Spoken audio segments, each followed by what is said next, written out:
1600 ans, le frère Tarafa, le très lointain ancêtre bédouin de Belkacem, dans la péninsule arabique, écrivait une ode à sa chamelle Razalel. Il y a 1600 ans, et c'est Dominique qui va nous le lire sur le même thème, le même rythme que le Yassa Arti. Je ne suis pas sûre de cela. Oh, merci. C'est pas la chamelle. Nico. Vous allez deviner, mais c'est pas une chamelle. Vous allez deviner. Alors, elle a la majesté. Il faut appuyer là. Non, il faut faire. Il faut faire L'autre, là. Elle a la majesté d'un pont élevé par un Byzantin qui l'aurait mené à son terme et enduit de plâtre. Au menton lui pend une barbe fauve. Son dos est puissant et elle avance en large, enjambée, en un mouvement de tangage. Ses pieds de l'avant sont cagneux et ses cuisses s'inclinent sous une voûte solidement étayée.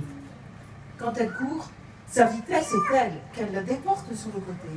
Sa tête est imposante et ses omoplates pointent sur un dos haut perché. Les traces lissées sur son dos et ses flancs, par les lanières qui retiennent son bas, font comme des rides bleues creusées par de l'eau coulant sur un rocher lissé et vieux, et qui, par le mouvement, se rapproche et s'éloigne, dessinant des rayures éclatantes sur une tunique bien coupée.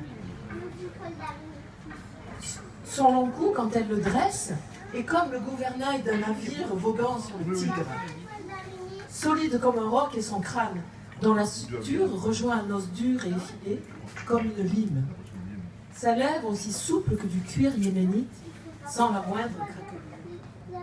Ses yeux sont purs comme des miroirs, blottis dans les cavernes de 2 orbites de pierre, et limpides comme l'eau restée dans un trou de rocher. Nul fœtus ne vient souiller ses yeux, pareil à ceux fardés d'une antilope effarouchée. Ses oreilles infaillibles captent, dans ses courses nocturnes, le moindre bruit. Signe de noblesse, elles sont pointues et fines comme des lances, semblables à celles d'une antilope mâle, confinée dans une farouche solitude. Son cœur sensible et qu'un rien affole, bat à tout rompre, bien que solide comme un roc, abrité sous de robustes dalles de pierre. Sa lèvre supérieure est fendue, et la partie tendre de son nez, luisante et percée de trous, se rapproche du sol quand elle court, rendant plus rapide encore son allure. Si je veux, elle ralentit le pas. Et sur ma volonté, force l'allure de crainte d'un fouet de cuir solidement tressé. Si je le veux encore, je puis lui faire relever la tête jusqu'à hauteur de la selle et, comme nageant à grande brassée, la faire courir aussi vite que l'autruche mâle.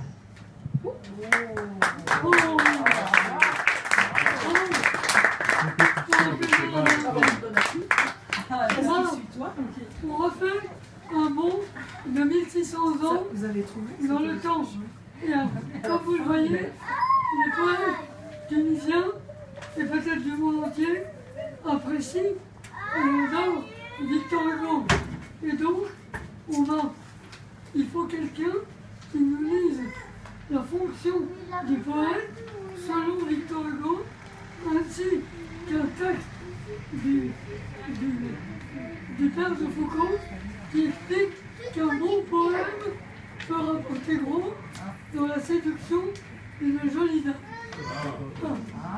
Il faut qui c'est ce que nous a dit Belkacem, là, non? Il avait réussi. Elle veut bien. le micro.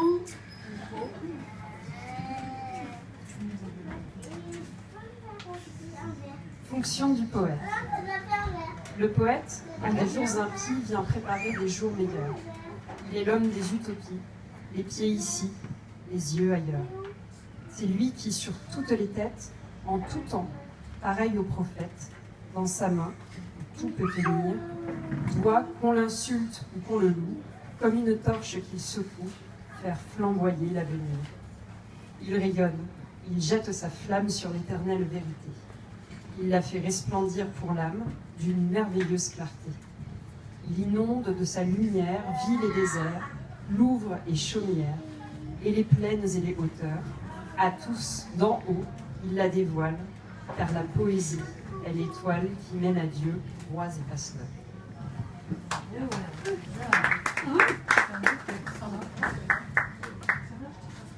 Alors, la récompense du poète par Charles de Foucault, grand ethnologue du monde touareg. On est touareg, quel aga s'installe pour tenir réunion galante et qu'un homme récite un poème qu'il a composé en l'honneur d'une femme, celle-ci dira « Ton salaire est un baiser ». Les femmes apprécient beaucoup les poésies que les hommes composent en leur honneur.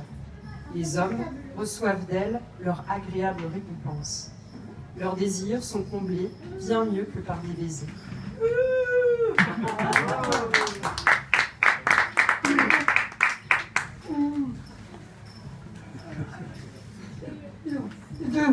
De Tarafa Belkacem, on évoque les qualités du lait, qualité du chameau, de sa vitesse, du lait de la chamelle.